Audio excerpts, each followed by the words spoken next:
What's up, Try Life On family? Welcome back to another edition of the Try Life On podcast. Today, for context, is December the 2nd. Happy Thanksgiving for those of you coming out of the Thanksgiving weekend.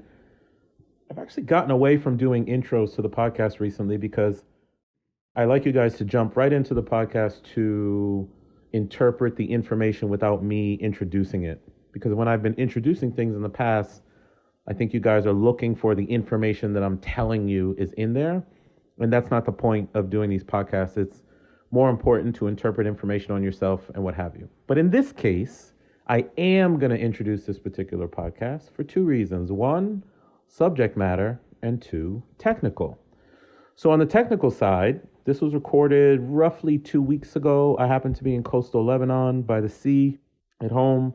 And I did not have a mic with me. I just had my Apple headphones, not even the pods anymore, actually the wired ones with the metal ends. So I'm old school. And I had it on a 10-year-old laptop and I still recorded.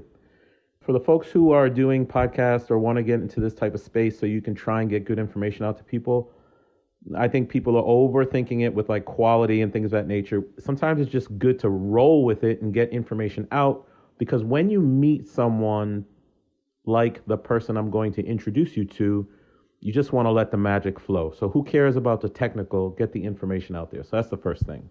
All right. So the quality is not the best, but it was important for me to get the info to you. Secondly, Jess Riggenberg is my guest.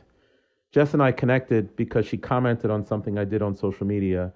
It sparked my inner self to go research her, because she is an amazing advocate for women and mothers who are trying to try life on, who are on their journey through womanhood and motherhood. Because like myself, she was in corporate as well. Something didn't click with her and she knew it was time to leave. But here's the thing. As a dad, I'm a dad of two boys, single dad of two boys. As a dad, I don't know what it's like to be a mom. I'm really good at being a dad. I understand that aspect of life. But I wanted to get someone on the podcast who could, with authority, speak to the womanhood journey, speak to the motherhood journey, and speak to what it's like to be in a corporate environment, government environment, nonprofit environment, just motherhood in general with respect to working, trying life on, creating your lifestyle, generating money, but also all the aspects of being a good mom, being a good wife, if you will, or being a good partner, I should say. There's so much to the complexities of being a woman. I never birthed kids. I have two, but I don't know what it's like to birth kids. So it was really important for me to get this particular perspective on the podcast. And Jess, who I saw on a national TV interview just a week ago, did not disappoint. She's amazing. She's the owner and founder of ELIXR Consulting, helping empower women through their employment and life journeys. I think you guys should check that out. But I wanted you to understand why I wanted to bring her on the podcast, because there are different perspectives of being a mom, a woman, or a man, and a father. We got to have all of it, right? Now, whether you are a woman going through your own journey or whether you're a man who's supporting a woman going through her journey, or the woman is supporting you, or just to have perspective about your employees, your bosses, your neighbors, your coworkers, your peers, whatever. You gotta understand the contrast between what a man goes through and what a woman goes through. And I wanted to bring that to the podcast. It was really important. And I was able to get Jess at a time where I didn't have all of my technical equipment with me, and that's cool too. So that's the reason for the introduction. I really want you to listen to this. It's so much rich information about the internal journey that we go through, the external journey that we go through, whether it being a woman or a man. We got to understand each other to try life on more, and that's the purpose of this particular interview. Jess Riggenberg, she's a beast. She's a beast. I feel like I found another sister, and that's why I love doing this podcast so much, because I find people out there. I have the privilege of interacting with people who are doing things a different way, and I want to bring that to you. So I hope you enjoy this. Thank you for listening to the Try Life On podcast. By the way, we hit our 112th country. We're well into six figures of downloads, and I just love it. And thank you for all the feedback. And if this does help you, please consider giving it a 5-star review. Forget all that. Jess, please take this information, go try life on your way. And I love this, man. Keep going. If I can help you, Maurice at trylifeon.com. Thank you for being a listener. Jess Riggenberg.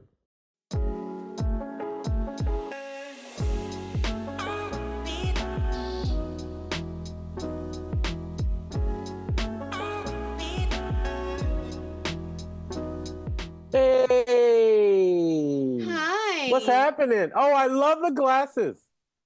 Well, thank you. I just realized I never sent you my bio or any information. Do you need You that don't, now? I'll email no, it to you you afterwards. don't need to. I've done my due diligence and research. And how are you today?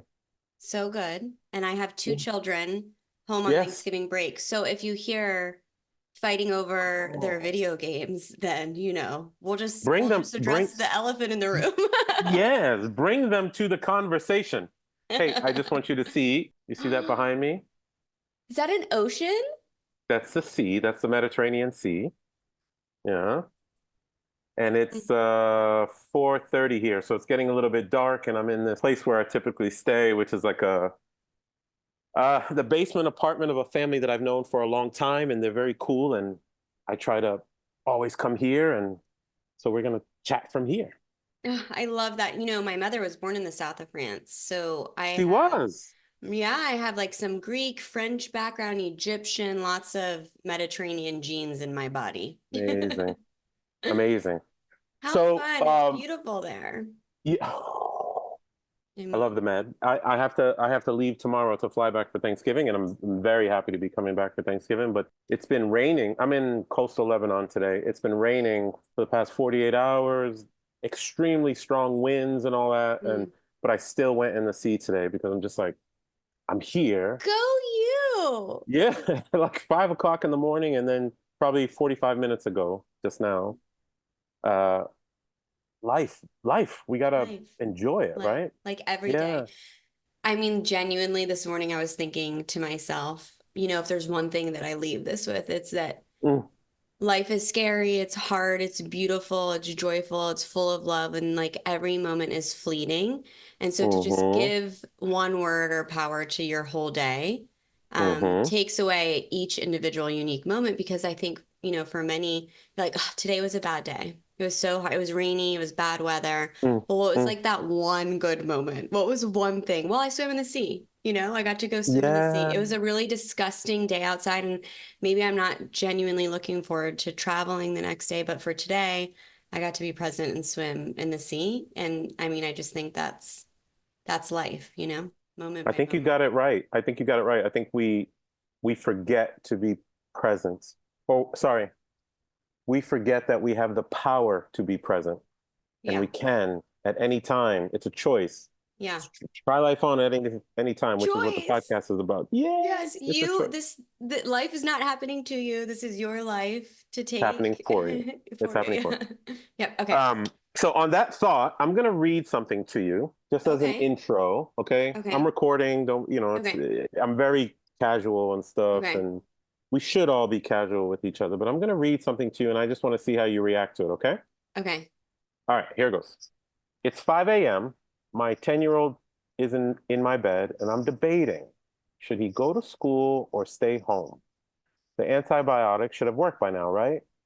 Meanwhile, I know I need to get up and prep for my first national on-air appearance, and this feels big. It's only a 3.5 minute spot, but it's 3 years of blood, sweat, tears, building a business, training, leaping, and believing. Thoughts of why I started this business, the fear, the excitement, all of it is running through my head. Now back to the 10-year-old. To go or not to go. I send both kids to school and rush through my hair and makeup, wishing I had more time. I'm grateful for my partner, packing lunches and backpacks, making sure everyone gets out the door. I scan the day's calendar, the to-dos, and quickly glance over my notes for the segment. Deep cleansing breaths all morning. I'm trained to support women in doing brave things. I remind my boys daily to be strong, to believe in themselves. Yesterday, I was the one depending on those tools. 3.5 minutes on air. Done. Did I critique myself? Of course. But overall, I'm proud. 30 minutes later, the school calls. My 10-year-old needs to come home, off to the ENT, ear, nose, and throat. Back-to-back calls. By 2 p.m., my 7-year-old isn't feeling well either. One more trip back to school. Now, normally my husband is available to tag team, but just not today. This is working motherhood. It's navigating chaos, shifting priorities, staying focused on each moment. I can't control much, but I can control the voice in my head. And yesterday, it was telling me, you did it. You showed up. Celebrate every win, breathe through each curveball. And that is working motherhood. This is entrepreneurship. This is my mission. And hi, I'm Jess Riggenberg, founder of ELIXR Coaching and Consulting. And hi, Jess, I'm Maurice, founder of Try Life On. And that post is exactly why I wanted you to come talk to us on this podcast today, because people experience the same kinds of things that you articulated in that amazingly beautiful post on LinkedIn, but they do it in their head and they don't do it out loud. And they're always looking for role models such as yourself to help them push through what it is they need to push through. So I just wanted to read that out loud and just get your feedback on what you wrote out loud so other working mothers and professionals in general can feel it and understand it. Tell me what that post was about. First of all, I got a visceral response while you were speaking. All of a sudden, I was right back in the bed, the throes of the Yep. moments, you know, taking the breaths before I'm on camera. Oof, I got emotional. So thanks for reading that. It was such a cool experience to hear your story, your life through somebody else's words. So yeah, I mean, I think that's the culmination of all of this is the why behind this business, why I share and I try and be authentic from every single angle, meaning authentic as a woman navigating the complexity of womanhood in our career, our dreams, our aspirations, the human hurdles to flourish and thrive in our lives, the authenticity of modern parenting and motherhood today. It is quite intensive, quite unpredictable. There is no good. Yeah. So I want to speak to that. And then, finally authentic to I'm building something. I have climbed and succeeded and built a career inside of organizations, other people's mission, other people's purpose. I've brought it to fruition. I've done that thing from every step. Other people's purpose. Other people's purpose. Other people's purpose. Yeah. Yeah. I mean, could I align to it? Yes. I mean, I worked in biotech and rare disease space. We were bringing treatments to 1% of the population. I loved it. I loved bringing patient care and patient advocacy. But for me to now be able to do this for something that was my own lived experience, which was a quite invisible journey of motherhood while building a career without the tools to navigate it all, bringing visibility to organizations that, hey, this is not DEI, half your workforce is working moms. That story you just read is, it's my why, it's my life, it's real, and it has to be told. 1000%. And one of the reasons I reached out to you when I ran into you by accident, but I don't think there's any accidents. So I'm a working father, although I'm out of the traditional workforce, if you will, but I have 2 boys. One is 24, but he's autistic. He will always need my support. Well, any kid always needs your support, right? But he needs a different level of support. Yes. And then my 11-year-old just needs to slow down in terms of growing up. He's growing up really, really fast. But when I was in corporate and then also doing my federal agent duty in the military and then also being a midnight patrol officer in the DC area, I still had my fatherhood duties. I never really felt, was I stressed? I don't think I was stressed, but I did understand as a father, there's a different relationship to your kids than when you are their mother. It's different. It's different. I didn't birth my kids. I have intrinsic connection to them, but I throw my boys against walls and we fight, and I think it's a little bit of an easier relationship than I suspect the mother relationship is with kids. And all the people who listen to this podcast and who tend to follow me are trying to figure out ways that they can truly plug into planet and earth, as I say, planet and life as intended. But being a mom is just a different animal. And for some reason, you were in the biotech space, you were in the corporate space, and you decided to exit that space. You probably didn't have to, but something clicked for you. And maybe you can talk about that click moment and what it was, because there are other moms out there who are experiencing the same kinds of emotions. And that's why I brought you, because I'm not a mom. I'm not a woman. I don't know what it's like. As I said, 35–40% of the people that listen to the podcast are mom or women, might be moms, could be moms, but I'm not there. So what was the moment, and why did you make such a shift? Yeah. First of all, I'm so glad our universes collide, Yeah, and I'm glad no that you doubt. found me. I'm so happy to have this conversation. And I also really value your empathy towards other people's lived experiences. Mm, So mm, thank you for giving this mhm, space. You're right, I didn't have to leap, but for me, it was like this tug. It kept me up at night. It was like this voice, this world saying, you have to go do something different. You have the title, you have the money, you have all the things. I was on a beautiful vacation with my husband and my kids several years ago. And I looked in the mirror and I genuinely in that moment was like, I don't know who I am. What do I enjoy? What's my hobbies? What are my interests? What does motherhood mm, mean to me? What I realized in mhm, that moment is I hadn't tried life on. I was living the life that I should be living, the career I should have, the way motherhood should look, doing things and wearing things and doing everything for everybody else. And it is so much of that for women. Like you said, I'm not a mom. I can't relate to that. For many birthing women, regardless of how you became a mother, if you adopted, if you're fostering, if you're a woman and you're a caregiver of a child, your experience is so multifaceted and multi-layered because you mm, have good girl conditioning from our female adolescent years. We were raised differently than most men were as children. And then we bring that into our careers, then we bring that into our motherhood experience. Nobody prepares us for motherhood, right? I remember reading all these books. I bought the newest stroller. I had all the things to be the good mom so I could post it on social media, let everybody know, look how good of a mom I am. And then when I brought home my newborn, maternal instinct did not come naturally to me. It was really mm, difficult. It was so mhm, shocking. So there I failed, right? You get an award in your career, you get sales promotions, you get bonuses. Everybody says you're doing good. You don't get that in motherhood. You don't. You have to give it to mhm, mhm, yourself. mhm, So no one prepared me for the identity shock, the identity shift.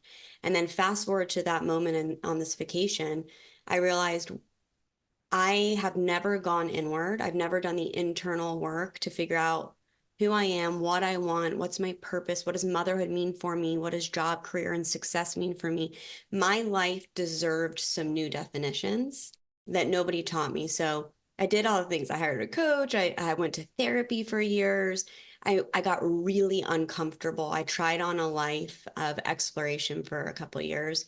And it fast forward today led me to this moment where I believe every single woman deserves these tools and skills inside organizations. I believe women deserve visibility to their motherhood experience. So for me, it was a personal experience leading to this entire business and our initiative. I think a lot of people have those moments, you know. They have that moment or that personal experience that is telling them that something is wrong or off. Let me not say Mm, wrong, that something is off, like something's yeah. off. I had that moment. For me, it was 2013. It came in two waves in 2013 for me. One, I so I worked for Accenture, great company, 25 years, but analyst to consultant, consultant to manager, manager to senior manager to partner. When I started moving from senior manager to partner, I'm like, yeah, I'm not getting more free. I'm just getting more responsibility, a Mm, little bit more money, but a ton more responsibility. I had gone from running teams of 5 people to running teams of 200 people. And it wasn't making sense to me. It wasn't adding up. So that was the first thing. The second thing that happened, my youngest son was born mm, March 26, 2013.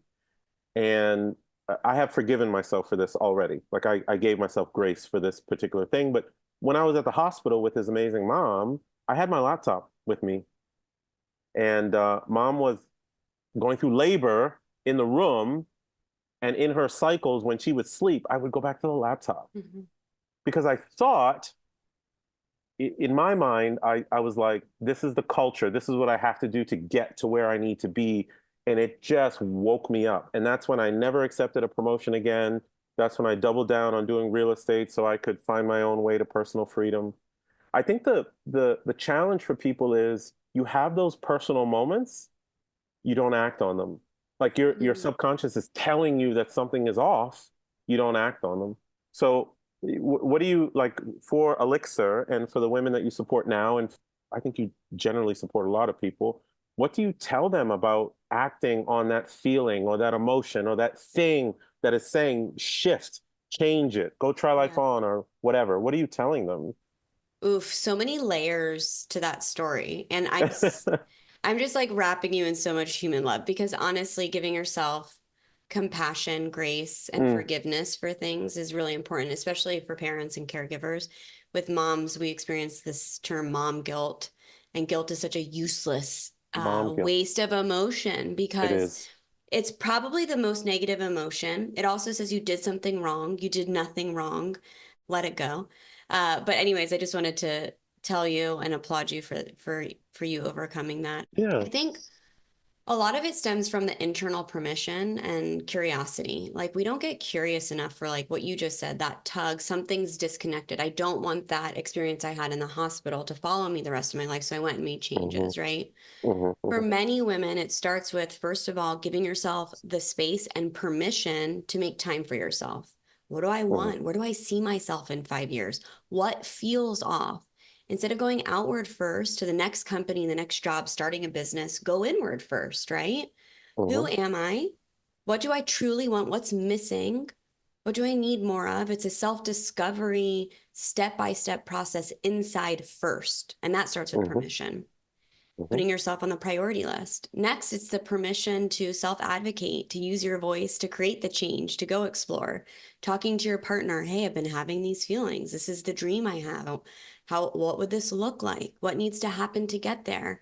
At work, if it's a promotion, a new role, a new project you want to work on, it's self advocacy, giving yourself permission to use your voice, to be creative, to innovate, come up with new ideas. But if we don't talk to ourselves, tell ourselves we're allowed to first and believe in ourselves first, we're never going to do the outside work, or it'll be disconnected. It'll be out of alignment with what we truly want to do. And we'll end up in another cycle of stuck all over again.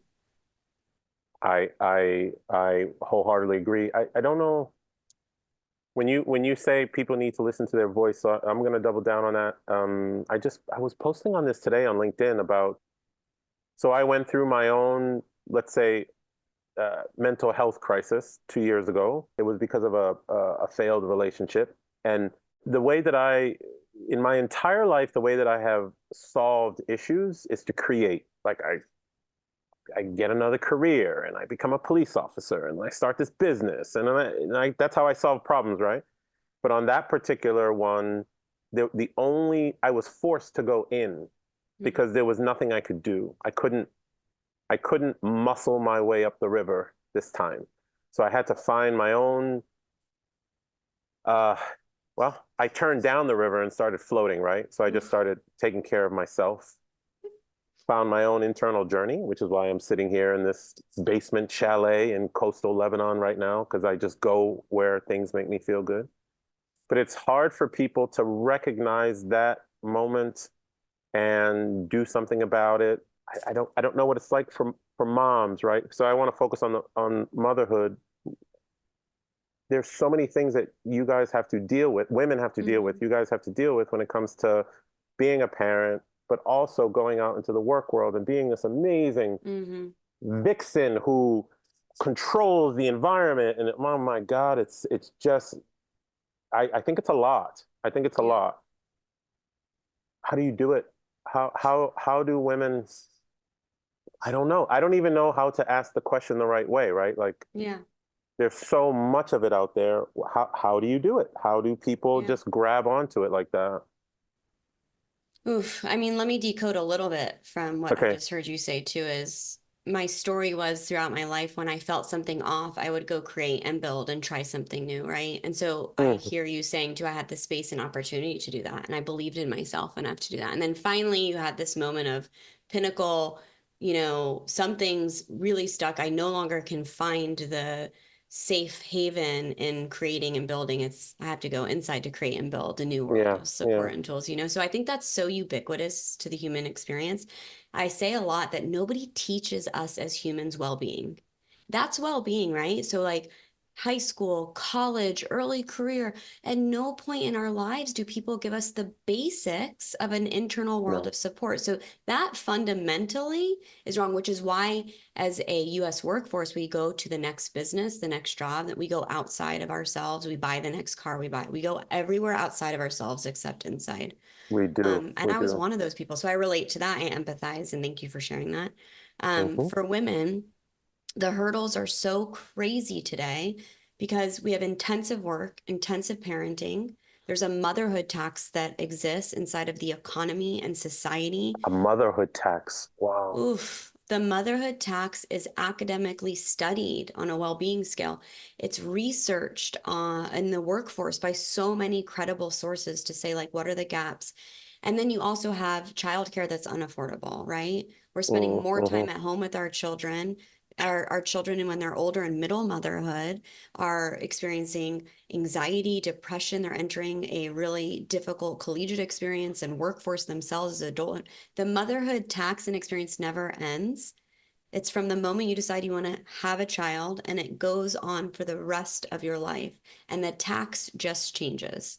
So the motherhood tax, for example, is how can you decide what you want to do next in your career if for every child you have, you receive a 6% pay decrease for the rest of your career, equating to almost $400,000 throughout your career compared to What the do you mean father? by 6% pay decrease? Because you got to pay for the child kind of thing? Because you're Right. going It's an after immediate. roles that you want that are more flexible. So you have to sacrifice your Wow. opportunity for growth. You will receive unconscious bias on performance Yes. reviews. Women are Yes. judged more critiqued around their correctness on a performance review. Men are critiqued on their potential, their visionary. There's unconscious bias around, well, we probably don't want to give her that role because it's too much on her plate. She has kids, so Mm, assumptions are made for women and mothers. mm, Right now, because childcare is so expensive, somebody's going to have to stay home. The average cost of childcare equates to a home mortgage. And mm. moms, on average, are shouldering the responsibility at home 22% more than their male counterparts. Millennial parents are doing better.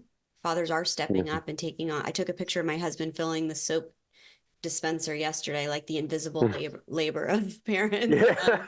Yeah, yeah, Just exactly. somebody else filling the soap dispenser so I can build my business, right? Isn't that funny? But the motherhood tax exists. We don't talk to it. So that's one piece. We talked about the Motherhood tax. well-being Wow. Wow. human tax of today, of like, there's also US health crisis. There's a parental stress health crisis. And I read that report from Mimo. It was really frustrating because it wasn't gendered. It wasn't Mm, fathers versus women, but there are huge hurdles for women. So I think when I think about the story you just told, many women and mothers do want to go try life on it and chase their dreams and do all the things they want to do in their careers too. But where? We're spending more time at home with our kids, right. more time at work. So it's really working with women and organizations to recognize unconscious biases, to give them the opportunity, and then giving women the tools and skills to prioritize themselves and find out who the hell they are in their lives. That's right. You, you, to me, just talking to you, and we did get a chance to talk a couple of days ago just for a bit and stuff, and you exude a certain strength to me, a certain level of self-concept that is very strong. Not everybody has that. It's tough for people. Um, I'm going to shift you towards entrepreneurship as a mom and as a woman. You and I are similar. I have always had this innate desire to jump and figure it out. Like I'm not much of a I don't have analysis paralysis. That's not my issue. I probably jump way too much, but at some point when you left corporate and biotech, you jumped and you started ELIXR and you had some level of faith that everything was going to work out.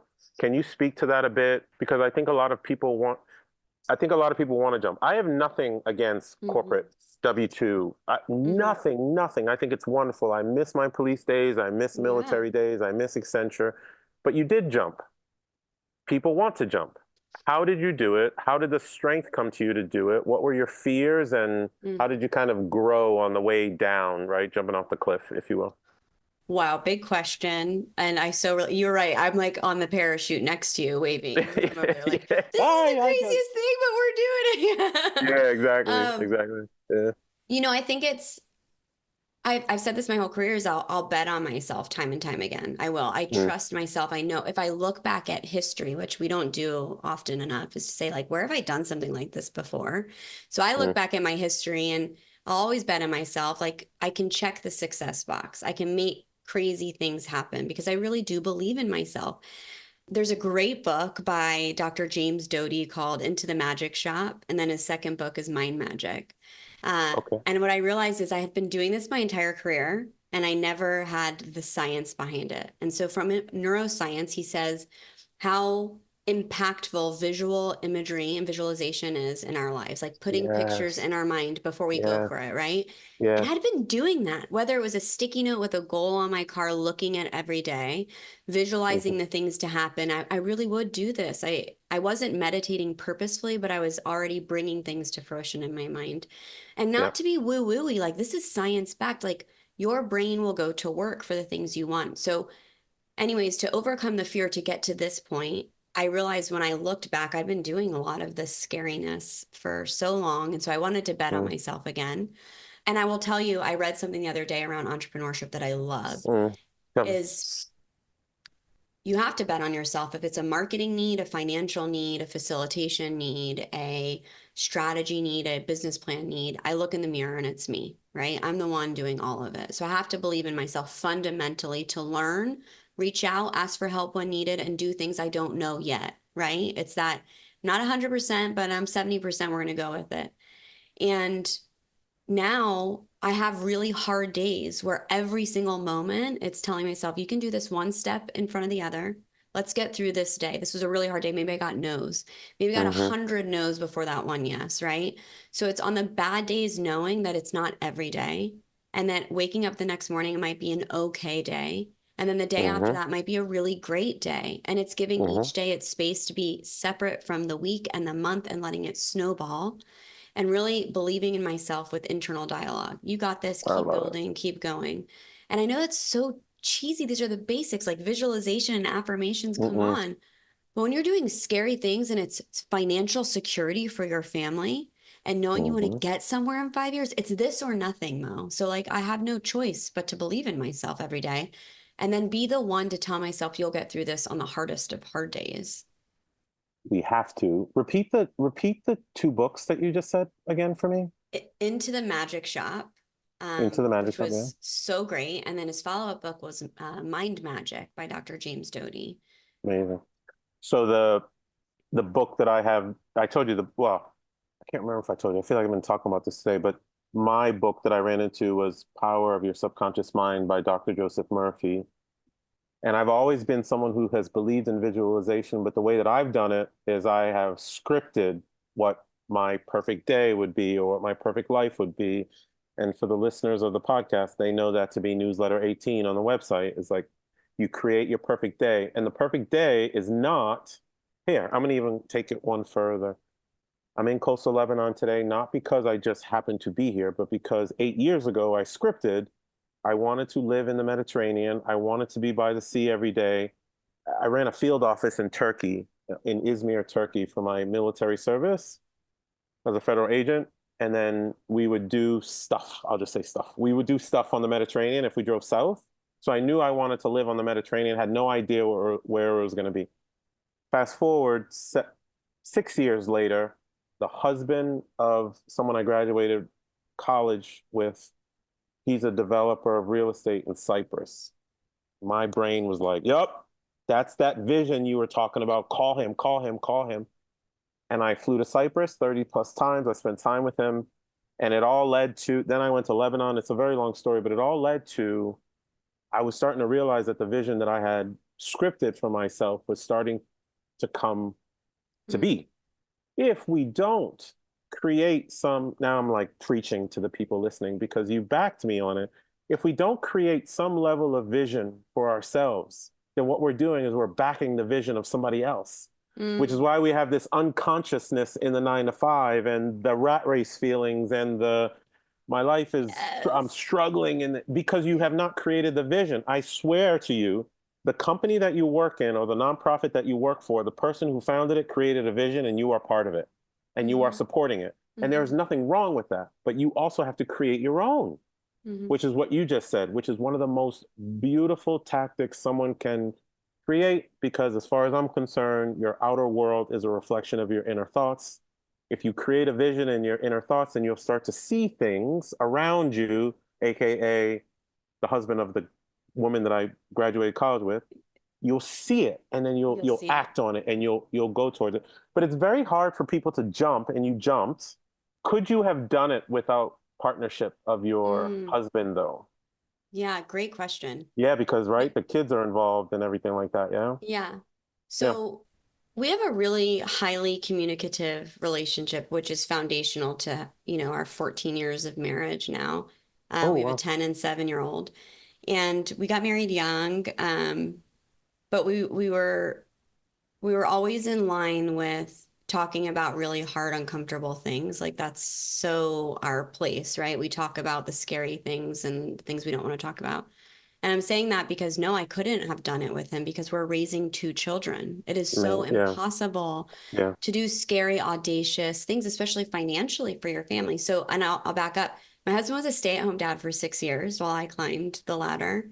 He's He a left hero. investment banking. So he was Mm, working with a Texas billionaire. Money was never the problem, but he burnt out and he lost his connection to our children and fatherhood. And so I wow. said, stay home. At that point, I was happy with my role and I had that opportunity. We shifted, right? And then I came to a moment again and I said, I'm stuck. I want something next. And I saw this moment like you saw your moment in Lebanon. I saw it 5 years ago. I could taste it. I could feel it. Mm, I could see myself there.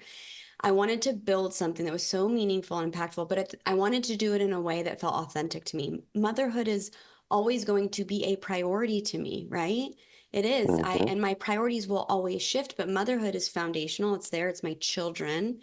They are my life, right? And so I wouldn't be able to do it with partnership, but I wouldn't be able to do it if I didn't have the reality that entrepreneurship or building a career as a woman and raising children requires a constant shift in prioritization, week by week and day by day. And you said something, the hustle, the grind, and all these things for those who are Mm, working in corporate. The reality is that that won't ever go away. It won't. Chaos will always ensue between career and raising children. And so yeah. if you're going after balance, it doesn't exist. So No. give yourself a break. It is Yeah. a constant evolution of priorities. Work-life balance, it tells you that perfection is in balance, balancing career and parenthood or motherhood, right? And so that puts you on the pressure to say, well, I must be doing something wrong this week. My kids are sick. I can't give it all at work. Or I must be Mm, doing something wrong this week because I haven't seen my kids every night for dinner. And if you give yourself the grace to say, I have autonomy and agency in my life, this is my priorities for the week. And if you only see your kids one night that week because you are chasing your dreams, that's okay. You've made that decision. Next week you can shift. You can lean out and then lean into to motherhood. But giving your space for all the things you want to do as a person, it matters. it All does the parts matter. of you, you're a multidimensional woman. Every part of you deserves the space. And your identity can't only be career and it cannot only be mother. Who else are you and what are your dreams and hopes in this world? Yeah, both of my boys know this about me. We talk about it quite a bit where I tell them, I still think it's a little bit different for a mom because you guys birth people. That's not easy. But I tell both of my boys, I did not have you to not live my life. And let's say Noah's 11 now. I think he's been to 12 countries. I'm not sure. Jalen is 24. He's been to maybe 18, 19 countries with me. I don't know exactly. It's really important for people. I don't buy into the narrative, and it doesn't sound like you do either, that just because you are a mom or just because you are a dad, that is all you are supposed to be. I think that's actually contrary and not helpful. There is no balance. I'm in the Mideast right now. I will get on a plane tomorrow. I got to fly back for U.S. Thanksgiving. There are parent-teacher conferences today. Noah's mom is going to be there, but I'm going to be on the phone. There's no way I can build this so the boys can come with me this summer and spend the entire summer in the Eastern Mediterranean with me if I was just the amazing soccer dad who was taking them everywhere and doing all these things and stuff like that. There's nothing wrong with it. You can have that lifestyle. You can have this lifestyle. You can have a mix of the two, which is what I do. But for some reason, why are parents guilty? Why, especially moms, I think it's even more for moms. There's this guiltiness that kind of runs around that, hey, Jess cannot be Jess. Jess needs to be mom, then be Jess. Or Mo cannot be dad. Mo has to be dad before he's Mo, or something like that. Do you get that sense from the people that you help in your business or with your friends or all that type of stuff? Just the parent guiltiness, if you will. Yeah, I mean, think about it. It doesn't matter if it's 600 women leaders inside of a Fortune 500 or it's a one-on-one with somebody who's trying to figure out what's next in their career. It's ubiquitous. It's the perfect mom bias too. I have to be the best mom. I have to be at everything. Society tells me, social media tells me to be at every single soccer game, every single practice. And I also need to be perfect at work, right? And I think that's what leads to the guilt, that story. What I'll tell you is, you said I can't just be a dad. For me, my life requires a lot of these parts. And for me too, like I have a lot of parts in my identity that need to hold space and have value to me. But what I'll also say is define it for yourself. What is motherhood for you? What does motherhood mean for you in your life? Maybe it is going to every single soccer game and, being involved in the PTA and that's gives you value and you've defined it and you own it and you've made sure to check in with yourself that that's what I want. Then hell yeah, girlfriend, you go live your life. You go do what you want to do for you. As long as you've made sure that it's your story, your life, and you're connected to it. And I think going through the motions based off of the shoulds, it steals away our joy.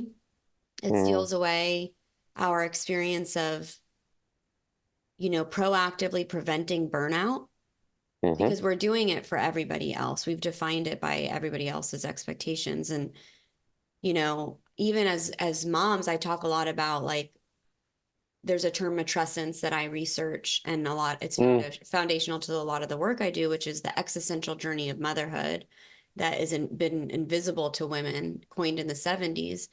And when we have visibility to the experience, that it's hard, that it's messy, that there is no perfect, that you can be any mom you want to be for you. We don't benchmark ourselves on what we see around us.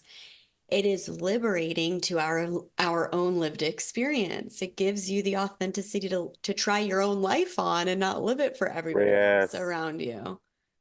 But people struggle with it, Jess. People struggle with it. And one of the reasons I asked you to come and I wanted to track you down was because I sensed in you that you are helping people who are struggling in the space of like, okay, go live your life the way you want to live. Oh, but it's tough. I have to be a mom, or it's tough. I have to be a dad. And based on what social and traditional media tells me, this is the way I'm supposed to act as a dad. Well, I will give at least dads, maybe some moms, but I will give dads some excuse. I'm not interested. I, I, I, I have developed this very thick skin around societal definitions and societal perceptions, and I just don't give a shit. I raised my two boys really, really well. We've been to a lot of different places. My own father and mom are Haitian, came from Haiti. My dad didn't have shoes, didn't have running water when he grew up, and found his way to the US. He educated 35 years worth of elementary school kids in the Boston public school system. My mom was a guidance counselor. They gave me a great, great upbringing, but I've never felt the need I must parent the way that they parented, or I must parent the way that I see on TV. Not Bill Cosby, the arrested guy, but Cliff Huxtable on the Cosby Show was my indoctrination to what a black family, a black successful family should look like. So I kind of started down that route. Then I asked my father, I said, Dad, do you want me to go back to Haiti and reclaim our land? Because there's some disputed land in the north that he owns. There's like 10 acres. And my father was like, hell no. He gave me permission. He said, listen, if you're going to do the Mediterranean thing, if you're going to take our family from having absolutely nothing to having a lot, then stake, go stake a flag in the ground in Cyprus or Lebanon or Turkey or Greece or wherever you roam and create a new legacy for the family. And that was all the permission I needed to be different, right? My father like co-signed on it. Mm-hmm. I think what I was trying to do by bringing you on was for women to hear you co-sign on them to go try life on.